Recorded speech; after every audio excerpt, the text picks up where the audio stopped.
Hey everyone, this is Tyler with Everyday EV, and today we finally have a nice day outside. So today we're actually going to be installing a lot of the accessories we bought from TESBROS for our Model 3. So today we're going to do the matte screen protector. Inside the car, we're also going to do the rear trunk PPF, the door edge guard, and then we'll probably get to the door sills. We actually just had our car PPF'd on the outside, so I'm probably not going to get to the mud guards today because those do have extra PPF with the mud guards, which is pretty nice from TESBROS. So we probably won't get to that today. We're going to get started on some of these accessories, and I'm going to walk you through some of the steps on how to prepare your Tesla to install these accessories. First of all, we just washed our car yesterday, so I'm going to go over it again just to make sure all the creases of the doors and the trunk are super clean for the install for the PPF. I'll walk you guys through that together, and then you'll see the results after. So let's get started. Hey guys, welcome back.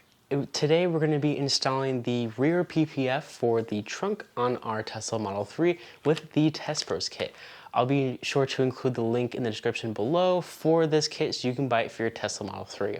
First things first though, we need to make sure our car is washed, which we did yesterday, so we're good to go there. I'm just going to run it back over with some waterless wash just to make sure we have all the dirt and anything like that completely taken away.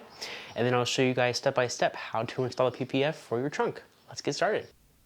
Okay, before we get started on the PPF, just like any PPF, we need to make sure that the area is clean. Even though I washed the car yesterday, we're going to go ahead and wipe down the rear bumper here with my waterless wash and microfiber towel.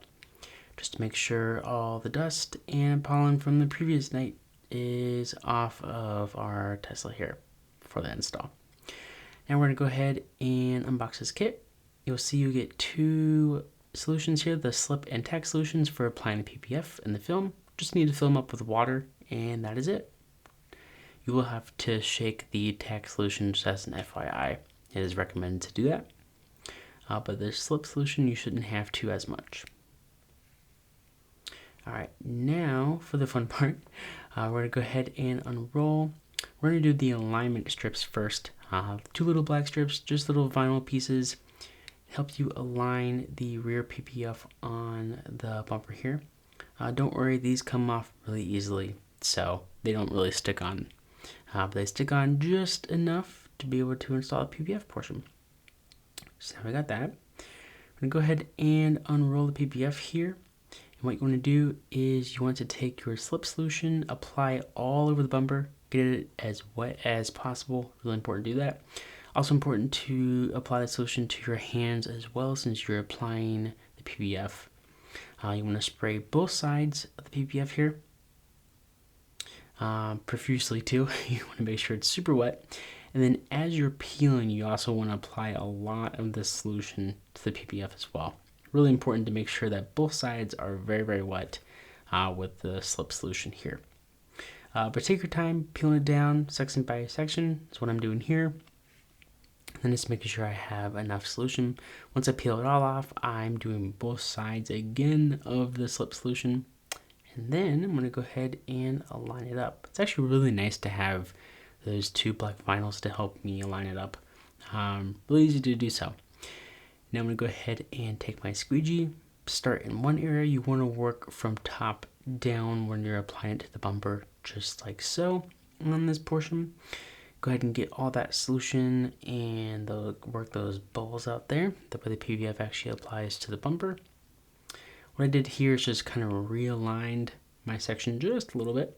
Sprayed some more solution just so it was nice and easy to adjust. And using my squeegee again. So we're going to give it a good squeegee. You might have to do this multiple times. I know I had to just to get all of the bubbles out. But at the top portion of the bumper here, you actually want to work towards the rubber for the trunk. But let's keep working those bubbles out. Take your time. Don't worry about it. They will come out. If they don't, you can just apply more solution to try and get that out. But they're actually pretty easy. I didn't have too many bubbles. I had maybe a few that were kind of hard to get, but they came out eventually.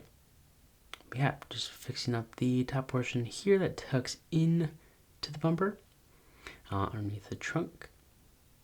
Working my way around, wiping it down, And here's, because we have a white Tesla, it was kind of hard to see, so I had to bring our bright ring light out just so I can make sure I got all the bubbles out. It's kind of hard to see on a white car, the air bubbles, but working a couple of those last stubborn ones out, because I had a couple, didn't want to come out properly, but I finally got them, which is good. But like I said, just take your time, it'll come out. It's a really easy install. Didn't take me too long to do this. I'm just tucking that portion back in, making sure I'm all good, and there we go. Closing the trunk just to see, taking these alignment strips off, double checking my work again. I always do that, kind of triple check my work all the time, but it's good to do that. Just want to make sure this is nice and perfect for our car. Just checking all the corners now, making sure everything is down and good. And then we should have ourselves a great protected bumper. There we go. Hey guys, so that is the install for the rear trunk PPF for our Tesla Model 3 with the TESBROS kit. I have to say, the kit is super nice, it has everything you need, and it only took me about 10 minutes to put this together. Super easy to put this together. I really like the kit a lot. It went on super easy, and just use that squeegee. Take your time to get those air bubbles out. Really important. It's really important to kind of have a good sense of lighting. Here in the garage, we don't, so I had to bring our ring light out in order to properly put this on here so I could actually see all the air bubbles on our white Model 3. But I absolutely love it. Super excited that now our rear trunk is protected. Give it about 24 hours to cure before you wash the car again, so that way it adheres to the paint here. But if you like this install video, be sure to like and comment below and share with your friends. And take care, stay safe, make every day electrifying.